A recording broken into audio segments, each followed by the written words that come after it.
দর্শক, বিশ্বকাপ ফুটবল কাভারে এই মুহূর্তে যুক্তরাষ্ট্রে আছেন আমাদের সহকর্মী রেজওয়ানুজ্জামান। আমরা সরাসরি চলে যাচ্ছি তার কাছে।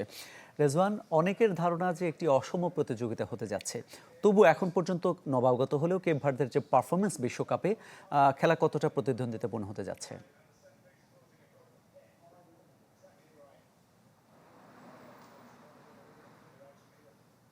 মামুন, অবশ্যই কেপ ভার্দের চেয়ে পারফরমেন্স কিংবা বিশ্বকাপের সবকিছু বিবেচনায় কিন্তু আর্জেন্টিনা এগিয়ে, এটা নিয়ে কোনো সন্দেহ নেই। পরিসংখ্যান বলি, তাদের প্লেয়ারদের ভ্যালু বলি, কিংবা অবস্থান বলি, দেশের দুই দেশের আসলে পার্থক্য বলি, সবকিছুতেই আর্জেন্টিনা কিন্তু এগিয়ে এবং আর্জেন্টিনা ফেভারিট এই ম্যাচে, এটা নিয়ে কোনো বলার অপেক্ষা রাখে না।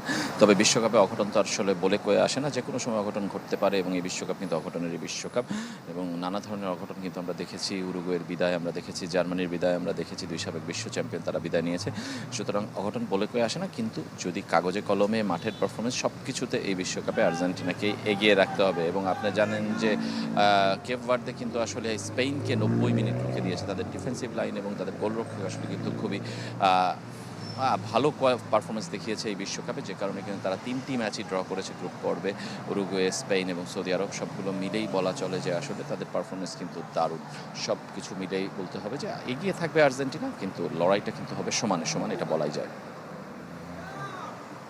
রেজওয়ান, মিয়ামিতে যে অবস্থা দেখছি সেখানে রৌদ্রোজ্জ্বল পরিস্থিতি দেখা যাচ্ছে, সেখানকার আবহাওয়া পরিস্থিতি কেমন?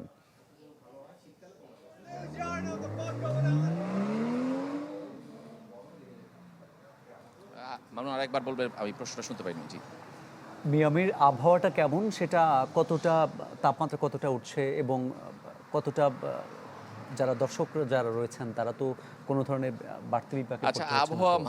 মায়ামিতে আবহাওয়া প্রচণ্ড গরম। এই সময় সামার চলছে এবং সেই সময়টা কিন্তু আসলে প্রচণ্ড গরম, আপনারা জানেন। এবং সেই বিচারে যদি আমি বলি যে আজকেও কিন্তু প্রচণ্ড গরম এবং সকাল থেকেই কিন্তু আসলে বজ্রপাত এবং বিদ্যুৎ চমকাচ্ছিল। সেটারও কিন্তু একটা শঙ্কা ছিল যে আসলে ম্যাচটা দেরিতে শুরু হয় কিনা। এখন পর্যন্ত যদিও বৃষ্টি নামেনি, কিন্তু তারপরও আসলে বলা যাবে না যে এখানে কী হয়। গতকাল প্রচণ্ড বৃষ্টি হয়েছে, এখানে বজ্রপাত এখানকার নিয়মিত সামারে। ফ্লোরিডাতে আপনি জানেন যে যুক্তরাষ্ট্রের সবচেয়ে যেসব জায়গায় সাইক্লোন প্রবণ অঞ্চল, তার মধ্যে ফ্লোরিডা কিন্তু সবচেয়ে বেশি।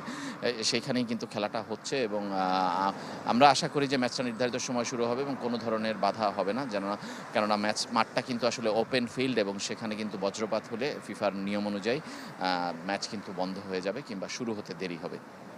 মামুন।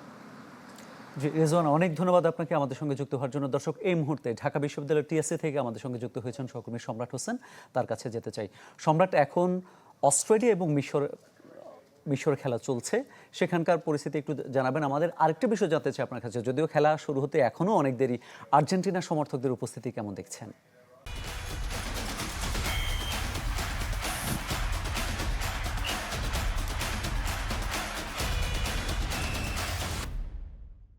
মামুন, মূলত আমরা এই ঢাকা বিশ্ববিদ্যালয় এলাকায় টিএসসিতে আসার পর যে চিত্রটি দেখতে পেয়েছি সেটি হচ্ছে এরকম, ঠিক যে আর্জেন্টিনার যে খেলা, সেই খেলার যে আর্জেন্টিনার যে ভক্ত সমর্থক রয়েছে আমাদের দেশে, তারা কিন্তু এই রাত থেকে, অর্থাৎ খেলা শুরু প্রায় এখন বাংলাদেশ সময় 12:30টার বেশি, এর মধ্যে কিন্তু প্রায় 4 ঘন্টারও বেশি, 4 ঘন্টার সময় নেই যে আর্জেন্টিনার সাথে কেপ ভার্দের খেলা। কিন্তু এই সমর্থকরা কিন্তু তারা সারা শহর থেকে তারা এখানে এসছেন তাদের প্রিয় দলের সমর্থন দেওয়ার জন্য, কিংবা বরাবরের মতোই যে আমরা দেখতে পাই, বিশেষ করে এই ফুটবল বিশ্বকাপ এলেই এক ধরনের উন্মাদনা ছড়িয়ে পড়ে সারা এই ঢাকা বিশ্ববিদ্যালয় এলাকাতেই। তার ব্যতিক্রম কিন্তু এবারও নয়।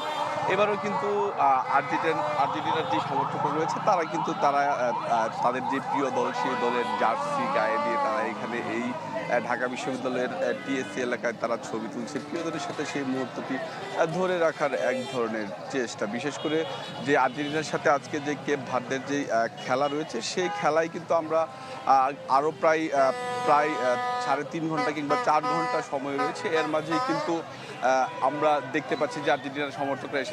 একজন সমর্থকের সাথে যদি আমরা একটু কথা বলার চেষ্টা করি, আপনি কি জানাবেন যে এত সময় আগেই কেন এই এলাকায় চলে এসেছেন?